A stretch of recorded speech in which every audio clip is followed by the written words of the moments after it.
컨디션이 달라서 더 해법을 찾는 게 어려운 것 같습니다. 자, 그래서 오늘 여러분의 걱정을 덜어줄 좋은 팁을 드리도록 하겠습니다. 자, 상가투자 시 꼭 숙지해야 할 절세 전략을 강의해 주실 김종필 세무사님을 모십니다. 여러분 큰 박수 부탁드립니다.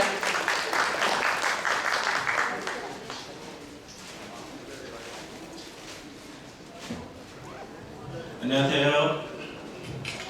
네, 오늘 저한테 한 50분에서 1시간 정도 시간이 주어진 것 같아요. 그래서 상가하고 관련돼서 어떤 부분을 드릴까 고민을 상당히 많이 했었는데요. 제가 이제 PPT 자료로 많이 준비를 하긴 했는데 그걸 다 설명드릴 부분은 아니고 그 중에서 제가 이제 고객 상담을 하거나 어떤 컨설팅을 드릴 적에 고객들이 실수하시는 부분, 그 다음에 제가 이런 부분들은 좀 주의하셔야 되겠다는 거, 그 다음에 이런 부분을 활용하면 좀 도움이 된다, 이런 정도의 관점에 맞춰가지고 강의를 드리도록 하겠습니다. 뭐 강의를 받는다라기보다는 그냥 좋은 팁 정도를 받아간다, 그런 정도만 놓고 강의를 편하게 들어주시면 될 것 같습니다. 자, 그러면은 좀 내용을 시작을 해볼까요?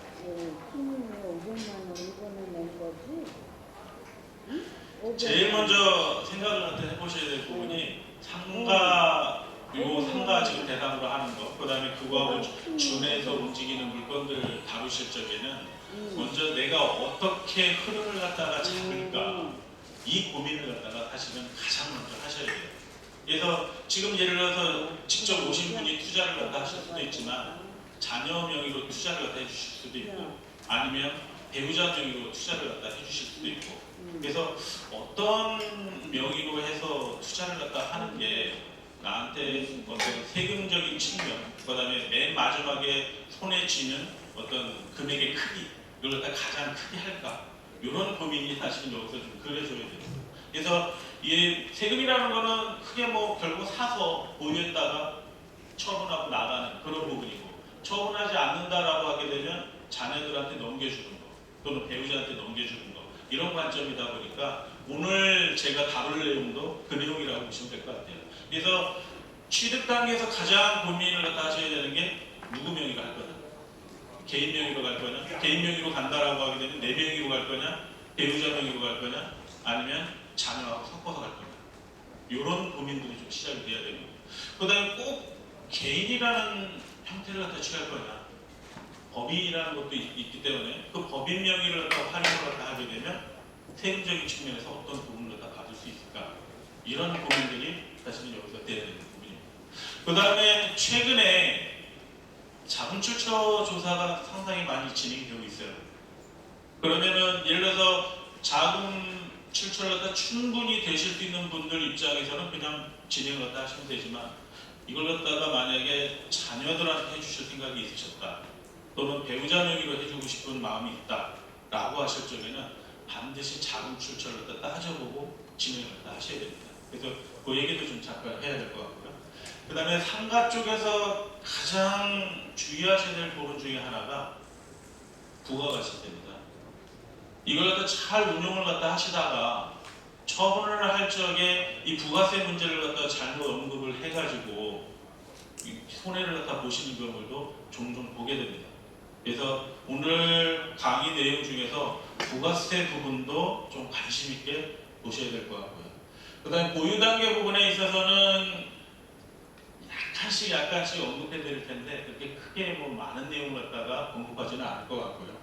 마지막으로 결국은 이제 이 소유권을 그냥 시장에서 정리하고 나간다라고 하게 되면 양도세라는 측면에서 그냥 정리하고 나가시면 되는데, 만약에 이걸 자녀한테 승계를 시키고 싶다라고 하게 되면 결국은 생존해 계셨을 때 주실 거냐, 아니면 그냥 내가 사후에 넘어가는 방식으로 취할 거냐, 이런 것도 좀 고민을 해보실 필요가 있을 것 같아요. 여기 중에서 제가 오늘 드릴 내용 중에서 관심 있게 보셔야 될 부분은 법인 명의로 갔을 때 지분 소유하고 다르게 배당을 할 수도 있다라는 차등 배당에 대한 개념을 조금 관심 있게 보셨으면 좋겠습니다. 그래서 이런 내용을 중심으로 해서 제가 하나씩 좀 짚어드리도록 하겠습니다. 자, 다룰 세금은 결국은 뭐 취득세하고 자금 출처 부분이 첫 번째로 다뤄질 부분이고요. 그 다음에 두 번째로 부가가치세 부분, 그 다음에 소득세하고 법인세하고 관련된 부분이 약간 다뤄질 거고요. 양도세하고 법인세는 거의 안 다뤄질 형태가 될 것 같아요. 주식의 양도, 예, 그 다음에 마지막으로 증여, 상속. 뭐 깊이 들어가지는 못할 것 같습니다. 자, 그러면 제일 먼저 좀 이 부분을 갖다 진행을 해볼까요? 저희가 이제 상담을 갖다 하다 보면 지금 이제 개인적으로 오셨잖아요. 개인 명의로 이제 보통은 많이 투자를 갖다 하시는데 어디서 이제 말씀을 갖다 들으신 부분이 뭐가 있냐면, 자, 법인 명의로 하게 되면 세율이 조금 낮게 책정이 돼 있어서 세금을 갖다 적게 내고 진행할 수 있다. 이 말씀을 갖다가 많이 들으셨어요. 그럼 실제로 비교를 갖다 해보게 되면 저 개인 위에 게 개인 소득세율이에요. 개인 소득세율을 갖다가 보시면은 6%에서 저기 좀 가려졌는데 42%까지. 근데 금액의 기준을 갖다 보게 되면 5억 초과가 42%짜리고요. 그 이하 부분은 예를 들어서 6%에서 이제 40%까지 돼 있는데, 법인 같은 경우에는 2억까지가 10%짜리고요. 2억에서 200억 사이 여기가 20%짜리. 그러다 보니까 그냥 다른 것 전혀 고려하지 않고 이 두 가지만 딱 본다라고 하게 되면 어느 쪽이 유리해 보이세요? 당연히 법인이 유리해 보이시죠. 그렇죠? 예. 그래서 법인에 대해서 관심을 갖다가 가지신 분들이 최근에 많이 늘어났어요. 물론 이제 규모에 따라서 개인 명의로 갈 거는 가고, 그 다음에 법인 명의로 돌릴 거는 돌리고, 이렇게 하고 싶으신 거죠. 근데 거기서 제일 먼저 보셔야 될 부분이 뭔가 하면 이 중과제도예요. 취득세 중과제도. 개인 명의로 만약에 여러분께서 상가 투자가 들어갔다, 계약을 했다라고 하게 되면 그걸 갖다 임대사업에 쓰신다고 했을 때 중과 문제가 전혀 개입되지 않아요.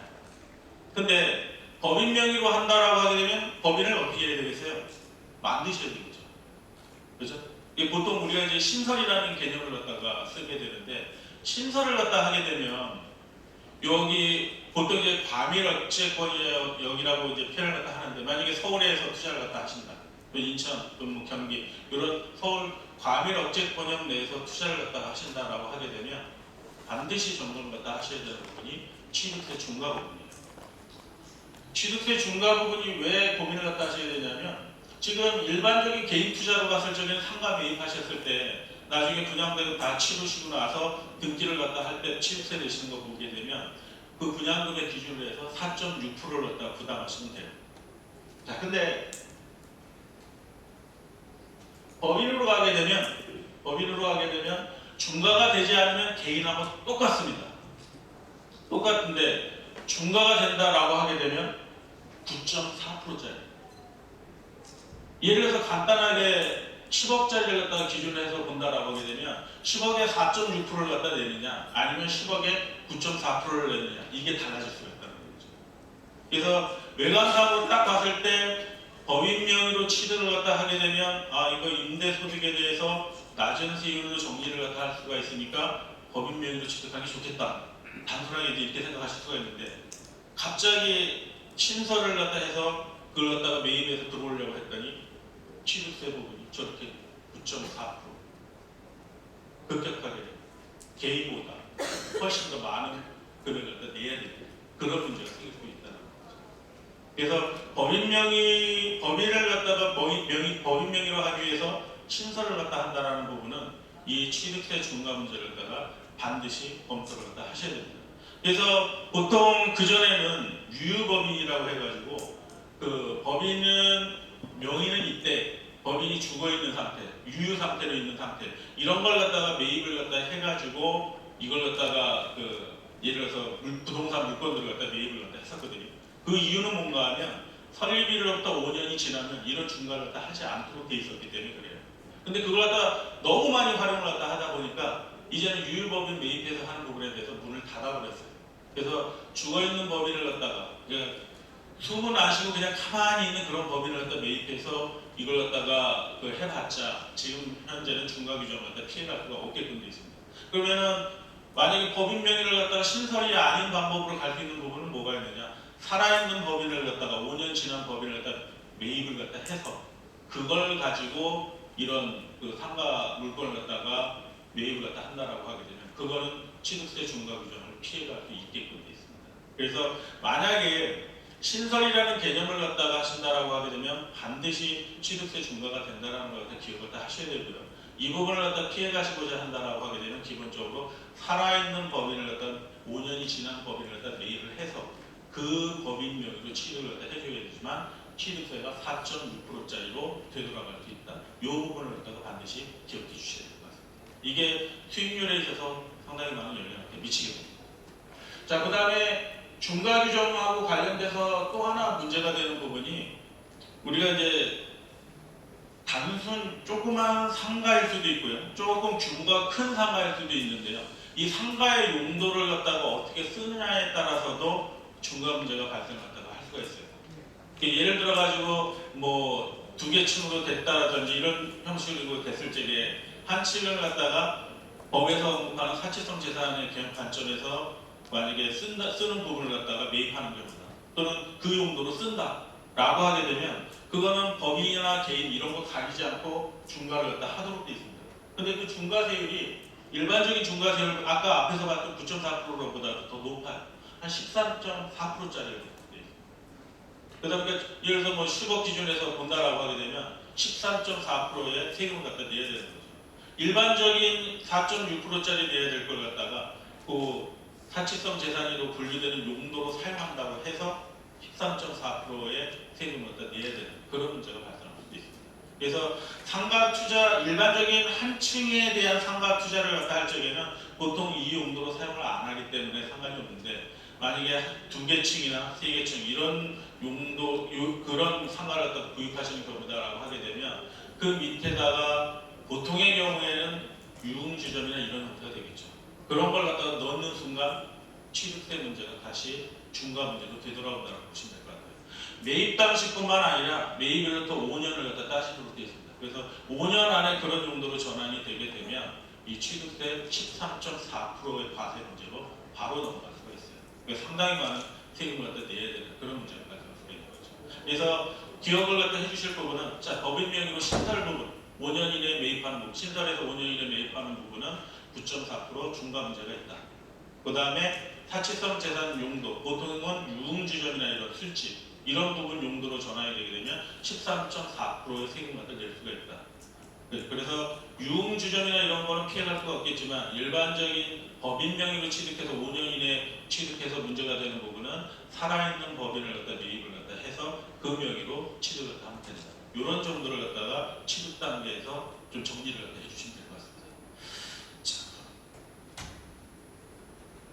자, 두 번째로 넘어가 볼까요? 두 번째는 부가세 문제예요. 이 부가세 문제는 아주 종종 실수가 일어나고 있습니다. 그것도 금액이 작을 경우도 있지만 꽤 클 때도 있어요. 그래서 오늘 이 부분은 반드시 좀 기억을 갖다 해주셨으면 좋겠습니다. 이 분양이라고 했을 때 부가세 문제가 개입되는 것은 부동산이라는 게 토지 건물로 이루어지잖아요. 그런데 부가세 관련된 부분은 토지하고는 관계가 없어요. 그래서 무조건 건물과 관련된 부분이다라고 보시면 될 것 같아요. 예를 들어서 상가 분양을 했는데 대지비, 그 다음에 건축비, 그 다음에 거기에 부가가치세 토탈해가지고 분양대금 이렇게 되어 있습니다. 그러면은 그 부가가치세라는 거는 건축비의 10%가 책정이 되어 있어요. 그 10%를 갖다가 어떻게 할 거냐에 대한 문제라고 보시면 될 것 같습니다. 그래서 그 분양을 갖다 할 적에 가끔가다 보게 되면 저희 같은 세무사나 아니면 공인중개사 이런 분들이 현장에 나와가지고 사업자 등록을 갖다 도와주시는 경우가 있죠. 못 보셨나요? 예, 전혀 못 본 걸로 보겠습니다. 그 도와주시는 이유가 있어요. 거기 건축비에 포함된 10%의 부가가치세 있잖아요. 이걸 갖다 내 걸로 다시 가져올 수 있느냐 없느냐 그걸 갖다가 도와주시는 거예요. 그럼 어떤 방식으로 도와주실 거냐는 얘기죠. 그거는 사업자 위치로 올려놔서 그 사업자 위치 중에서도 일반과세자의 위치로 올려놔서 그 건물에 있는 포함된 부과된 부가가치세를 갖다가 전액 다 세무서로부터 되돌려받는 그런 작업을 통해서 도와주시는 거다, 이렇게 보시면 될 것 같아요. 예를 들어가지고 제가 이제 뭐 제 돈 아니니까 막 쓰겠습니다. 10억짜리라고 보죠. 거기에 대지비가 5억 정도가 들어갔고요. 건축비가 5억. 그 다음에 5억에 대한 10%. 그래서 10억 한 5천 정도가 분양대금으로 책정이 됐다고 보죠. 여러분들께서 그걸 갖다 분양을 받으셨어요. 그러면 이제 예를 들어 제가 거기에 앉았다가 어떤 부분을 갖다 말씀을 드리냐면, 사업자 등록을 갖다가 한번 해보시는 게 어떠실까요? 사업자 등록은 일반과세자하고 간이과세자라는 형태가 있는데요. 그 중에서 저는 일반과세자를 갖다 권해줘요. 그 이유는 뭔가 하면 10억 5천 원이라는 부분을 갖다가 이제 시행사나 건설회사에 다 내셨겠죠. 그렇죠? 근데 그 중에서 부가가치세 5천만 원, 이 부분은 일반과세자로 등록을 하게 되면 전액 다 되돌려 받으실 수가 있다는 거죠. 그 부분이 이 부가가치세의 핵심이라고 보시면 될 것 같습니다. 그래서 10억 5천을 갖다가 건설회사나 시행사에 줬는데 5천만 원을 갖다 되돌려 받으니까 실투자 자금이 어떻게 돼요? 5천만 원 줄어들겠죠. 부가세. 그렇죠? 근데 그걸 갖다 만약에 환급을 안 받으셨다라고 하게 되면 어떻게 돼요? 투자금이 10억 5천이 되는 거예요. 10억 5천을 투자하시는 거냐, 10억만 투자하시는 거냐, 이게 달라진다는 거죠. 그게 이 부가세 문제의 핵심이라고 보시면 될 것 같아요. 그러면 중요한 부분은 이렇게 세무서에서 5천만 원을 갖다 되돌려줬어요. 환급을 신청을 했을 때. 그러면 그걸 갖다 그냥 고스란히 놔둘까요? 세무서가 그렇게 착하지는 않습니다. 관리가 들어가는 거죠. 관리가. 그렇죠? 그래서 이 되돌려주는 이유가 있어요. 임대사업을 갖다 그만큼 해라라는 거죠. 일반 과세자로 등록해서 환급을 갖다 해줬으니까 그걸 갖다가 유지를 갖다 해라. 10년 이상 유지를 갖다 하게 되면 그러면 그거 그냥 다시 가져가거나 그런 거 안 하고 10년을 못 지키면 다시 가져가겠다. 이런 부분에 대해서 관리가 들어가게 됩니다. 근데 이 부분을 갖다가 매각하는 거하고 10년 관리하는 거하고 좀 혼동하시는 경우가 있어요. 그래서 그 부분을 갖다가 좀 뒤에 단계에서 구분을 갖다 하셔야 될 것 같습니다. 자, 그러면 이제 그 얘기를 갖다가 조금만 좀 깊게 들어가겠습니다. 여기에서 보시면은 일반과세자하고 간이과세자가 있어요. 간이과세자는 환급 대상이 아닙니다. 요걸로 등록을 하셔야 돼요. 일반 개인이 일반과세자로 등록을 하는 경우, 그 다음에 법인이 등록하는 경우, 요 경우에 해당이 된다라고 보시면 될 것 같습니다.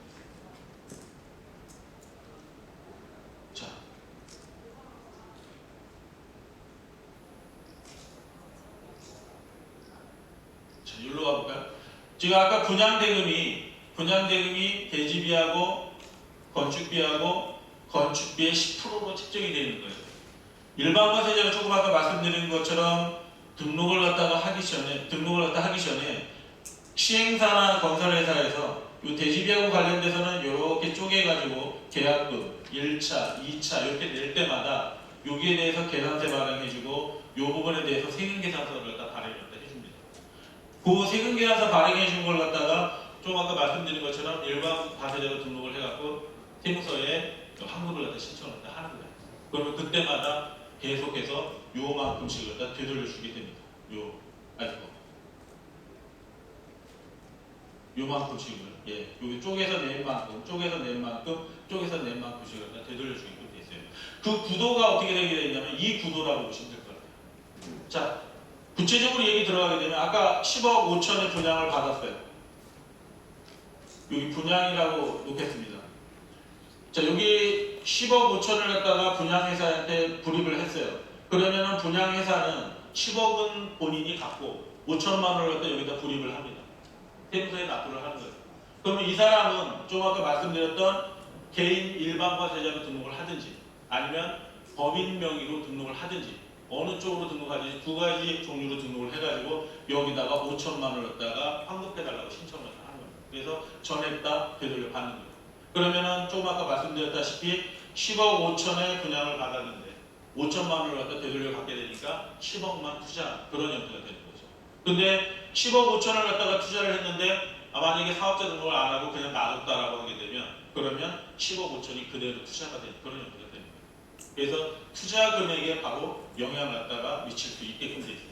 근데 중요한 부분은 제가 계약을 할 당시에는 몰랐어요.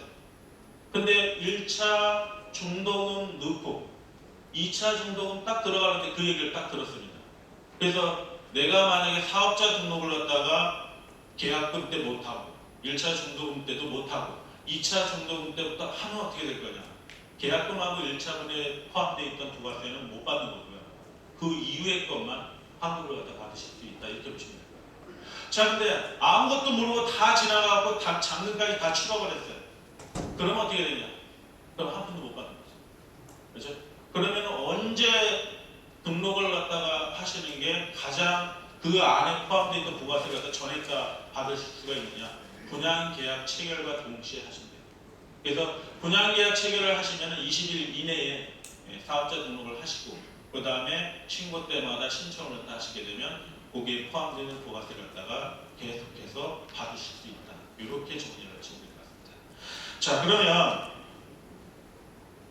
그러면 이제 다 분양을 갖다 받으시고 사업자 등록을 해갖고 임대사업을 갖다 개시를 갖다 했어요. 열심히 이제 뭐 임대료 받고 해가지고 이제 어느 정도 나는 수익을 거뒀다라고 해가지고 이제 처분을 하고 나가시려고 합니다. 근데 아까 관리기간이 10년이라고 그랬잖아요. 10년이 안 돼서 빠져나가는 거예요. 아, 나는 이제 다른 물건으로 갈아타겠다 라고 해서 한 5년 만에 만약에 빠져나간다고 보죠. 그러면은 세무서 쪽에서는 10년을 하라고 했는데 5년만 하고 빠져나가요. 그러면은 5년치에 대한 어떤 부가세 문제가 발생할 소지가 생겼다라는 거죠. 그렇죠? 그런데 그걸 갖다가 전혀 손해 안 보고 빠져나갈 부분이 여러분들께서 계약서 작성하실 때 어떤 문구를 집어넣느냐 이거에 따라서 달라질 수가 있습니다. 그래서 상가에 투자를 갖다 하셨다가 만약에 중도에 정리하고 나가신다라고 하게 되면 계약서 작성할 적에 어떤 문구를 갖다 집어넣으셔야 되냐면 둘 중에 하나입니다. 하나는 포괄, 양도, 양수하기로 한다. 이 용어 하나. 또는 부가가치세 별도. 둘 중에 하나입니다. 포괄, 양도, 양수라는 개념은 이 임대사업과 관련된 모든 권리 의무를 갖다가 매수인한테 넘긴다라는 거예요. 부가가치세 별도라는 조항은 뭔가 하면 토지하고 건물 대금 외에 부가가치세 발생하는 거 이거는 매수인이 부담하라는 겁니다. 여러분이 매도인 위치에 섰어요. 부가세 별도 조항을 갖다 다는 순간 내가 토지비하고 건축비 그 부분 받고 부가세 발생하는 거 그거는 매수인한테 받아서 내시기만 하면 됩니다.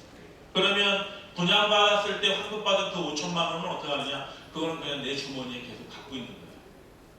그래서 내 주머니에 유지를 하면서 새로 발생되는 그 부가가치세를 갖다 매수인한테 받아서 내면 되기 때문에 포괄 양도 양수 규정이나 부가세 별도 조항만 달기만 하면 아무런 불이익 없이 부가세 문제를 갖다 해결하실 수가 있습니다.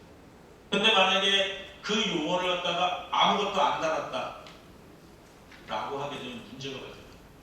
어떤 문제가 발생하냐면 그 순간 그 매매 금액 안에 부가세가 전부 포함된 걸로 보도록 되어 있습니다. 그 얘기는 뭔가 하면 매도인이 전부 부담을 해야 된다는 거죠. 그래서 부가세 문제는 기억하실 게 건물 부분에 대해서 발생을 하는구나. 자, 근데 이걸 갖다가 해결할 방법은 있다. 용어 둘 중에 하나만 쓰자. 하나는 포괄양도양수 또는 부가세 별도. 근데 포괄양도양수라는 건 업종이 동일하게 일단 승계가 돼야 돼요. 근데 업종이 다른 사람한테 포괄양도양수라고 하라고 할 수는 없잖아요. 그러면은 부가세 별도 조항을 갖다 다는 겁니다. 그래서 1차적으로 포괄양도양수 규정을 갖다 생각을 하되 그걸 갖다가 성립이 안 되는 사람이다라고 하게 되면 부가세 별도 조항 이렇게 다신다라고 정리를 하시면 됩니다. 좀 이해가 되실까요? 네. 자, 그러면은 이제 실수하시는 부분을 갖다 잠깐만 볼까요? 제가 상담을 갖다 하다 보면 거의 개인들 입장에서 오시는 분들 대부분이 이 말씀을 갖다 하세요. 자, 5년, 10년 관리인데 5년 안에 매각을 갖다 하니까 5년치에 대한 부가세를 갖다 토해내야 된다. 이렇게 이제 생각을 갖다 하신다는 얘기죠. 근데 그거는 매도할 때 부분하고 임대사업을 갖다 임차인 내보내고 나서 폐업하는 거하고 혼동하시기 때문에 그래요. 만약 10년 관리라는 것은 뭔가 하면은 임대를 하시다가 임차인을 갖다가 만약에 다 내보내고 폐업을 갖다 하신다 라고 하게 되면 10년 관리 규정에 걸려요. 예를 들어 가지고 6개월당 5%씩 인정을 갖다 해줍니다. 그래서 만약에 5년이 지났다라고 하게 되면 1년에 6개월에 5%, 1년에 10%니까 5년이 지났으면 50% 제외하고 그 다음에 나머지 50%만 추징하는 그런 구조예요. 그죠? 임차인을 갖다 내보내고 폐업할 때는 그런 현상이 일어나게 됩니다. 근데 조금 아까 말씀드렸다시피 매도가 들어간다라고 하게 되면 그거는 기존에 있었던 건 그대로 유지가 되는 거고요. 매각 금액을 갖다 기준으로 해서 새로운 부가세를 내는 의무가 새로 형성이 된 거예요. 그걸 갖다가 좀 아까 말씀드린 부가세 별도 조항이나 포괄양도 양수 규정만 달면은 저 규정하고 전혀 상관없이 전액 다 매수인한테 떠넘길 수가 있는 거예요. 그래서 다른 부분, 복잡한 부분 기억하실 필요가 없고요. 그냥 무조건 부가세 별도 또는 포괄양도 양수 이 규정을 갖다 달아서 부가세 문제를 갖다 해결하겠다. 요 용어만 기억을 해주시면 될 것 같습니다. 이걸 갖다 놓치시면 문제가 되는 거예요. 저희 작년에 상담했던 고객 중에 한 분도 이런 문제가 있었어요. 그래서 저희가 분명히 그 부분을 갖다 이제 써서 진행을 갖다 하라고 말씀드렸는데 거기서 이제 어떤 문제가 발생을 하냐면 포괄 양도 양수하기로 한다라는 용어를 달았어요. 그런데 문제는 양수하는 사람이 매수하는 사람이 그걸 갖다가 임대사업으로 그대로 쓰다가 전환을 갖다 시켰으면 상관이 없는데 처음서부터 예를 들어서 80%는 임대를 하고 20%는 자기가 쓰는 용도로 바꿔버렸어요. 그러면 임대사업을 100% 승계를 갖다 해야 되는데 승계를 안 하고 그냥 처음 단계부터 전환을 갖다 시킨 거예요. 그거는 포괄양도 양수 규정에 어긋나는 부분이 있습니다. 그래서 부가세 문제가 발생한다 한 거죠. 그래서 만약에 포괄양도 양수가 매수인이 지키는 게 의심스럽다라고 하게 되면 무조건 부가세 별도 조항을 갖다 다시 하는 게 제일 유리합니다. 그거는 매수인이 뭐 어떻게 하든 말든 신경 쓰실 필요가 없어요. 근데 포괄양도 양수 규정은 매수인이 업종을 갖다 일단 다 승계한 다음에 전환을 하느냐 안 하느냐에 따라서 부가세 문제, 추징 문제가 결부가 되도록 되어 있습니다. 그래서 포괄양도 양수 규정은 그 부분을 갖다 좀 기억을 갖다 해주시면 될 것 같습니다. 자, 그 다음에 자금 출처 문제로 좀 가볼까요? 자금 출처 조사에서 많이 일어납니다. 그래서 만약에 자금 출처가 안 되시면서 매입한다라고 하게 되면 일단 그림을 갖다 그려놓고 해야 돼요. 어느 정도 세금을 갖다 부담을 갖다 할 것입니다. 배우자 같은 경우에는 좀 편하죠. 6억 공제가 있으니까. 그렇죠? 그걸 갖다 활용을 갖다 해서 부가세 안 되는 범위 내에서 매입을 갖다 한다든지 아니면 공동 지분으로 간다든지 이런 어떤 선택의 권한이 좀 있어요. 폭이. 근데 자녀는 그렇지 않아요. 자녀는 기본으로 공제받을 수 있는 게 5천만 원밖에 안 되거든요. 그러다 보니까 부동산 5천만 원 가지고 사실 수 있겠어요? 오늘 상가 관련돼서 무슨 이게 매매 금액이 나왔다라고 하게 되면 5천만 원짜리 있어요? 그건 어렵다는 거죠. 그렇죠? 그래서 그거보다 좀 더 큰 금액을 갖다가 만들어 주려고 하면은 어차피 증여세 문제라는 게 개입될 수밖에 없어요. 그 다음에 최근에는 실거래가 자료들이 전부 다 통보가 되잖아요. 그게 뭐 세무서에 전산만 두들기면은 실거래가 자료들이 툭툭툭 튀어나오니까 빠져나갈 구멍이 없어요. 그러니까는 내 소득에 비해서 물건이 큰 게 들어왔다 라고 하게 되면 거의 백발백중 자금 출처가 나온다고 봐야 되겠죠. 그게 부모님 입장에서는 충분히 소명이 가능하니까 상관없겠지만 자녀들 명의로 할 때는 그게 반드시 개입되어 있습니다. 그래서 최근에 조사하는 방법은 간단해요. 전산 두들겨 봐서 자, 증여한 금액이 있느냐, 증여받은 금액이 있느냐, 본인 소득이 있느냐, 그 다음에 본인 소유 물건 중에서 매각한 거 있느냐, 이런 걸 따지는 거죠. 그 다음에 그쪽에서 체크를 못하는 게 대출이에요. 대출. 처음에 대출. 물건의 대출을 일으켰으면 근저당이 설정됐으니까 금방 체크가 되는데 다른 데서 대출을 일으켜갖고 들어왔다라고 하게 되면 그거는 체크가 안 된다는 얘기죠. 그래서 본인이 대출을 이용해갖고 딱 조달을 해놨는데 그게 세무서에서 체크가 안 되면 붕 떠버리죠. 그럼 이건 어디서 증여